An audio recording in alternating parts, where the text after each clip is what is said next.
조희대 대법원장은 최근 제기된 여당발 의혹과 관련해 정면으로 반박했습니다. 권성동 의원이 구속된 가운데 국민의힘은 야당 탄압에 반발하며 대구에서 대규모 규탄 대회를 열기로 했고 대통령 4년 연임제 등이 포함된 개헌이 이재명 정부 1호 국정과제로 확정됐습니다. 황상현 기자가 배종찬 인사이트K 소장과 함께 관련 소식 분석해드립니다. 조희대 대법원장이 민주당이 제기한 의혹에 대해 정면 반박했습니다. 민주당은 그동안 사태를 촉구해 와주지 않았습니까? 배 소장님, 대법원장이 직접 나선 배경 어떻게 보십니까? 왜냐하면 사법부가 흔들릴 수밖에 없는 것이고 이렇게 되면은 일종의 확인도 되지 않는 소문 이런 것에 대해서 사법부가 조희대 대법원장을 중심으로 해서 운영돼야 되는 것인데 흔들릴 수밖에 없습니다. 그렇게 되면 이제 사법부 독립이 문제되는 것이고 그런 확인되지 않은 사실을 통해서 계속해서 민주당의 공세는 또 이어질 수밖에 없는 것이기 때문에 그런 부분에 대해서 정면으로 선을 긋는 반박을 한 것으로 보입니다. 자, 권성동 국민의힘 의원이 정치자금법 위반 혐의로 구속됐습니다. 장동혁 국민의힘 대표는 야당 말살이라고 강력히 비판했고요. 야당의 이 같은 주장은 어떻게 보세요? 이 부분에 대해서 장동혁 대표는 또 야당 탄압이다. 예. 정치 탄압이다.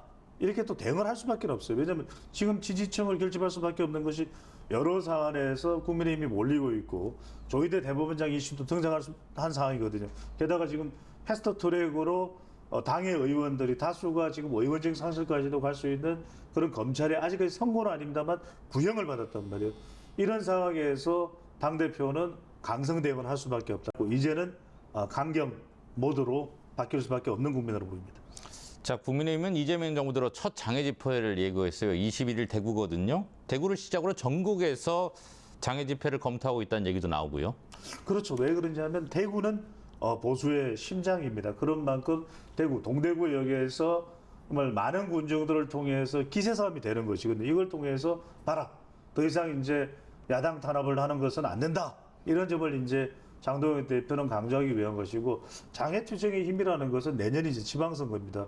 그럼 이 부분을 마냥 또 여당도 대통령도 무시할 수 없는 것이고 동대구역으로 출발을 하지만 그 다음 부산, 그 다음에 충청, 수도권 상당히 압박이 될 수 있기 때문에 그런 의미에서 첫 시작점은 보수의 심장 동대구역, 대구라고 볼 수 있겠습니다.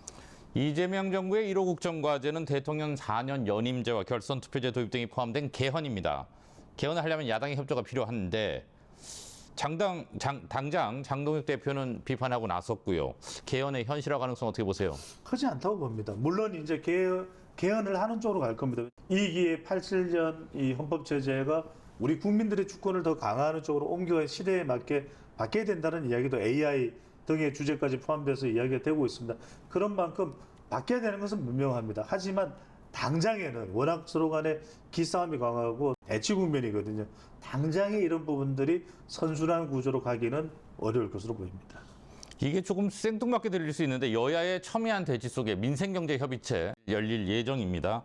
공통공약부터 논의해 들어가겠다. 3+3으로 논의하겠다는 건데 뭐 실질적인 성과가 있을까요? 어려울 것으로 보입니다. 왜냐하면 협치나 통합이면 모르겠는데 지금은 대치고 또 통합에 대해서는 대통령도 야합은 안 하겠다라고 이야기를 하고 있기 때문에 지금 장동혁 대표도 당이 절박한 위기 국면에 몰리는 상황에서 선뜻 나설 수 있고 응할 수도 없는 상황입니다. 물론 민생이라는 것을 국정감사 시점 또는 예산국회에서 외면할 수는 없습니다만 지금 당장은 여야가 손을 잡는 협치, 민생경제협의는 보기 어려울 것으로 보입니다.